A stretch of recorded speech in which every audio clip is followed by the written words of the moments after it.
Hello viewers, আসসালামু আলাইকুম। সবাই কেমন আছেন? আলহামদুলিল্লাহ, আমি ভালো আছি। প্রতিদিনের মতো আজকেও চলে আসলাম আপনাদের মাঝে। আমি বলতে চাই চ্যানেলের পক্ষ থেকে কিছু কথা বলতে।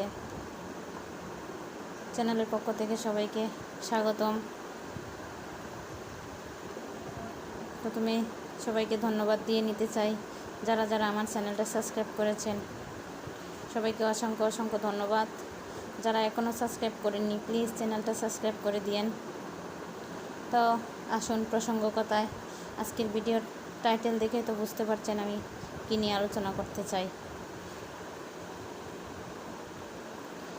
তো আমাদের সঞ্চয় করার প্রবৃত্তি তো সবারই আছে, একটু একটু করে সবাই আমরা জমাতে চাই। তো আজকে যে বিষয়টা নিয়ে আলোচনা করব সেটা হচ্ছে এইভাবে ব্যাংকে টাকা জমালে কয়েকদিনে আপনি প্রচুর টাকার মালিক হয়ে যাবেন।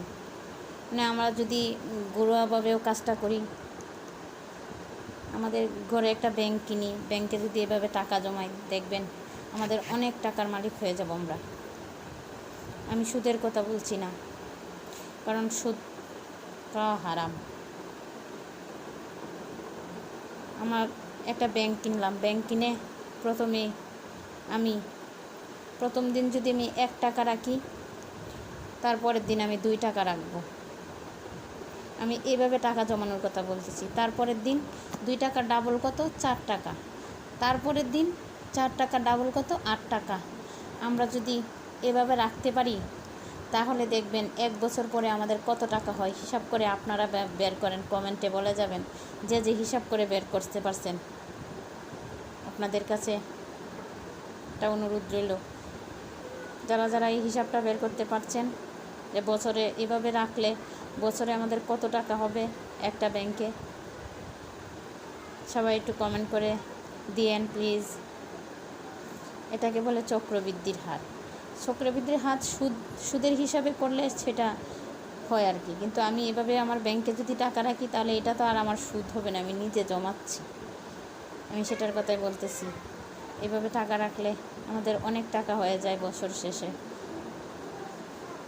এটা নিয়ে একটা গল্প বলি, শুনুন। এক রাজার দরবারে এক লোক গেছিল। রাজার সাথে রাজা একটা খেলার প্রতিযোগিতার আয়োজন করছিল, সেটা দাবা খেলার। তো দাবা খেলাটা রাজার খুব ভালো লাগলো।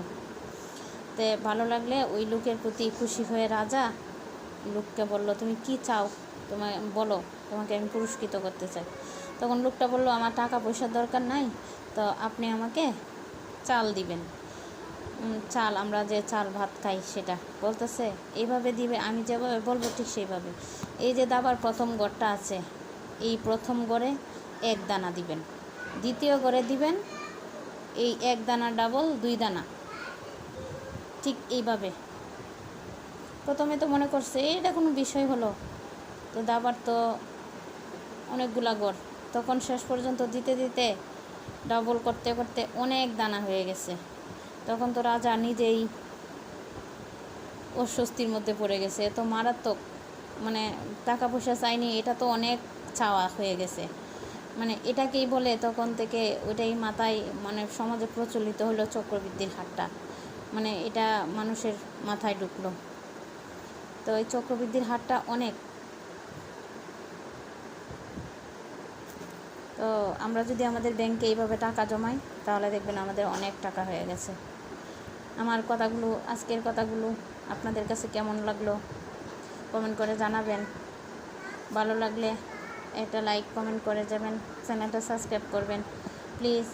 চ্যানেলটা সাবস্ক্রাইব করে দিয়েন। সবাই ভালো থাকবেন। আসসালামু আলাইকুম। আজকে এই পর্যন্তই।